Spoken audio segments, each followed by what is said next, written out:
আমরা এখন এই স্ল্যাবটি লেবেল করতেছি। আমরা যে প্রাইমারি যে লেভেলগুলো করি এটা আপনাদেরকে একটু ধারণা দেই। এখানে দেখেন আমাদের ওই যে টেপ মারা আছে, এই যে এখানে দেখেন আমি এখানে দেখাই, এই জায়গায় টেপ, এটা এখান থেকে এই স্ল্যাব থেকে এটা 20 ইঞ্চি আছে। এই 20 ইঞ্চির মধ্যে প্রত্যেকটা সুতা টপে সুতা বাঁধা হয়েছে।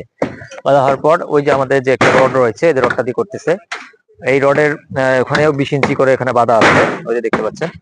দেখে তারপর লেভেলটা চেক দেওয়া হচ্ছে, ওই যে 20 ইঞ্চি যে আবার টেপটি দিয়েছি সেটি থেকে আছে কিনা। এটা টপ না বটম?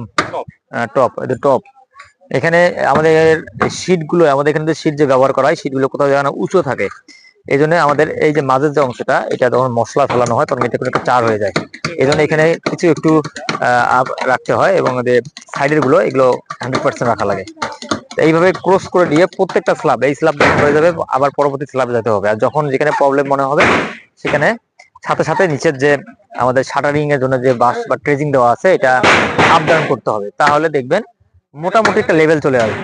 কিন্তু আপনি যদি একদম ফাইনাল বা ফিক্সড ভালো লেভেল চান, তাহলে আপনাকে অন্য পদ্ধতি ব্যবহার করতে হবে। যেমন আমাদের লেভেলিং যন্ত্র রয়েছে, টোটাল স্টেশন আছে, তারপর আপনার প্রিজম দিয়ে যেটি করে, এটি দিয়ে আপনি করলে আপনি 100%। কিন্তু এটা সাধারণত আমাদের বড় বড় প্রজেক্ট গুলোতে হয়, যেন আমরা লোকালি যে প্রজেক্ট গুলো হয় কিন্তু এগুলো ব্যবহার করে না।